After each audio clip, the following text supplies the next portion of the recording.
Sorry for the late upload, just had to put my daughter to sleep. But what's going on, guys? It's Ricky here, and let's talk about how to prepare for tomorrow's CPI data report. Tomorrow, November 14th, 1 hour before the market opens, I plan to go live. Again, all I literally ask you to do is get this video to over 1,000 likes and to subscribe to the channel. Make sure, YouTube will literally not notify you once I go live if you don't turn on your post notifications. So I get it. It's annoying for me to ask, but if you tend to sleep in, just know enough, right, that if you want to watch this CPI data report, it's 1 hour before the market opens. So it's going to be at 8:30 a.m. Eastern time, or if you're here in Arizona, it's at 6:30 a.m. Again, I'm very excited. It's one of my favorite economic reports. It's an inflation report, and I'm going to be breaking down. I'm going to be giving you an example, right? Even if you don't want to tune on in to my live stream, I want you to be aware of where this report is going to be released, the website, how to read the report,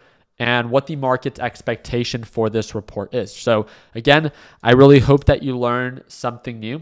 And if you do, please consider dropping a thumbs up and subscribing to the channel if you feel like we earned it. Let's go ahead and get right to it. So again, on SQQQ, I made a little bit over $3,100. And then on TQQQ, I didn't trade this today. So just my one lucky share was down 25 cents. And this is coming back from, or I guess not even a comeback because I lost 30K on Friday. So a very small win. And just, I'm really just waiting for tomorrow, right? We all know that the day before CPI data report, markets tend to trade pretty sideways.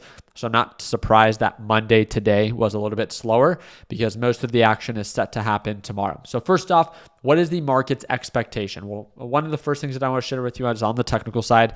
Yes, market is overbought, based off of recent patterns. It is testing previous resistance levels, but let me remind you, the market doesn't care about technicals. If this report comes in, if inflation comes in way lower than what was expected, and it supports the case that the Federal Reserve does not have to raise interest rates anymore, this would be a really great sign for the overall market.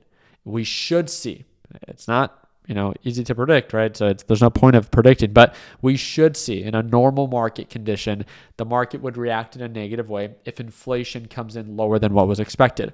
Well, what's the market's expectation for tomorrow? So according to investing.com, the market's expectation for tomorrow, the forecast is 3.3%.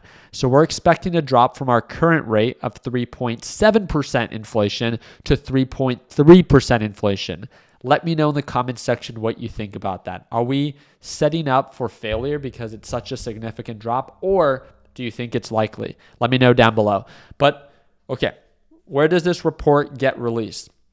Super simple. And again, regardless if you tune on into my live stream, and of course, I would love to see you there, but I get it. You might have your own things going on. I want you to be self-sufficient. I don't want you to have to rely on anyone. So where does the CPI data report get released? So every single month, there's this thing called the CPI, which is the Consumer Price Index Report. It pretty much just tracks inflation on specific items, right? And it tells you month over month, is inflation going up or down? And this website is bls.gov/CPI. It's the U.S. Bureau of Labor Statistics, okay?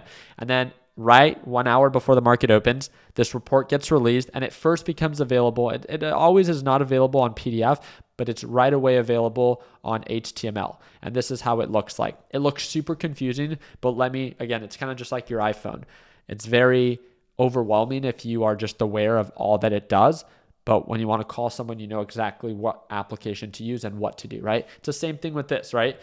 What are we looking for? So when this report gets released, we're looking, okay, well, what is the report, right? We're at 3.7%, and this is the first paragraph of the CPI data report. You're going to come here. It should say now October 2023, because remember, the month has to complete. The report gets then tracked. That data gets sent over, and then we report on the previous month. So this report of September was released in October, and the month of October then gets released in the month of November, right? So just understand that, right?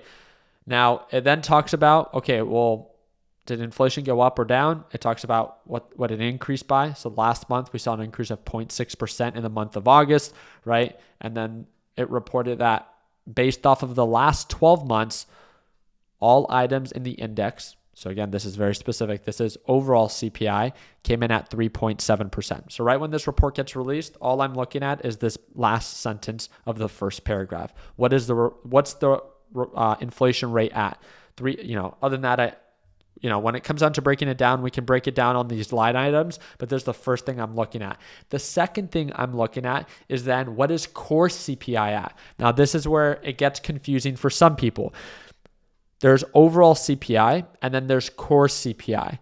So it's like if I were to tell you, hey, this is a horrible analogy and I'm known for this, but let's say I'm trying to track your calories, right? And then I get an overall breakdown on everything that you ate, right? So I get an overall calorie breakdown. But if you consumed any liquids or protein shakes, I don't count that as overall calories. I count that as core calories, right? So those core calories are counted on core calories, but not overall calories.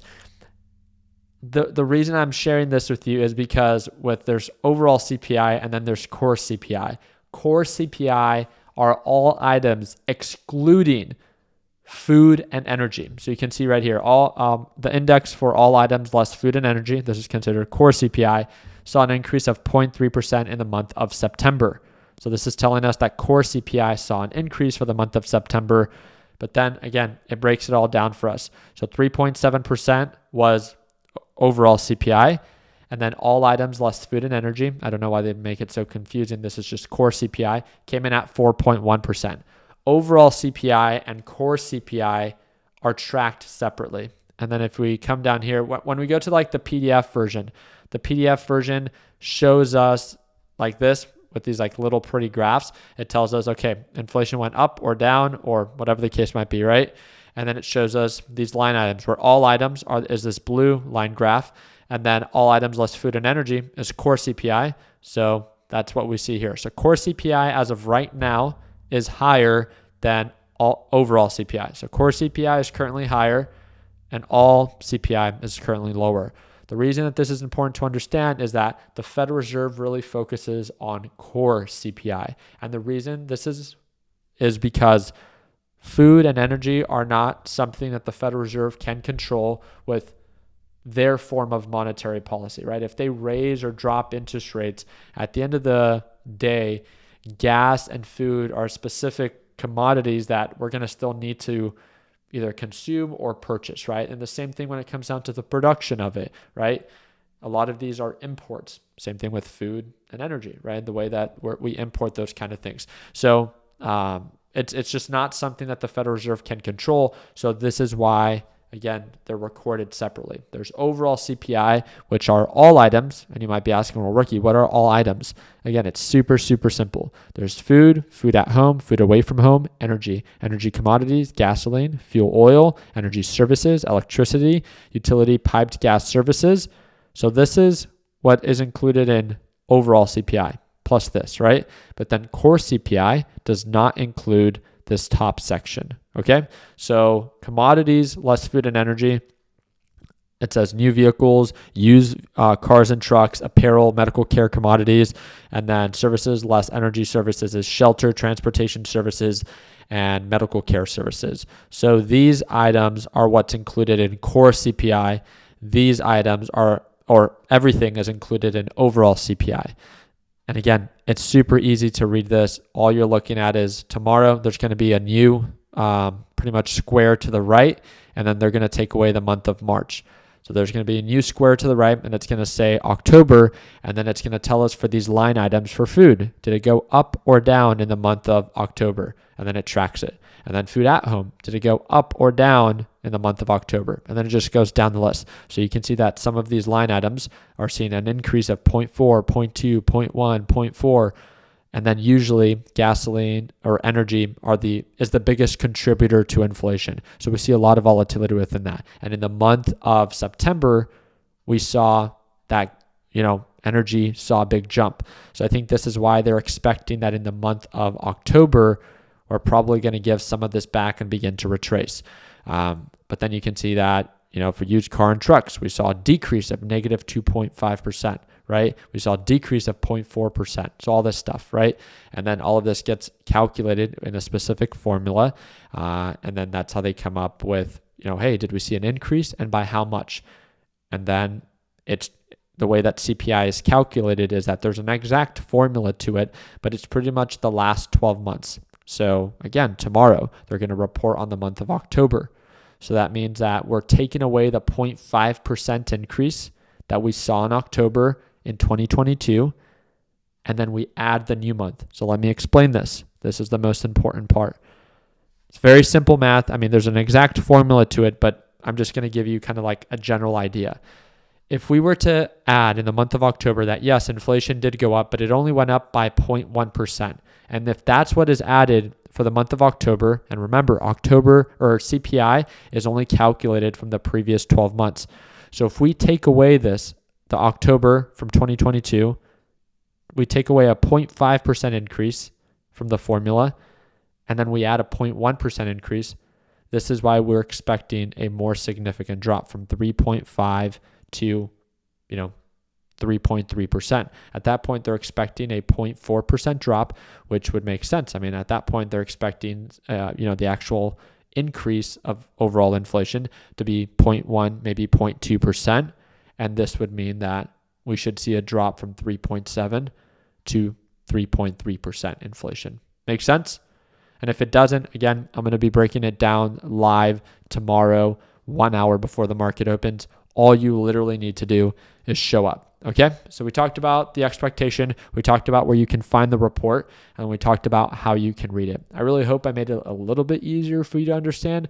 And again, if you have any questions whatsoever, please do not hesitate. Shoot me a direct message right now via Discord or via Instagram, and that's the first or third link in the description down below. Again, I would love to see you for tomorrow's live CPI data report, and all I ask you to do is to subscribe and turn on your post notifications and get this video to over 1,000 likes. Other than that, I'll see you tomorrow for our live CPI data report. I'll see you for the live trading session, and that's the second link in the description down below. I appreciate your time. Like always, let's make sure that we end the year on a green note. Take care, team.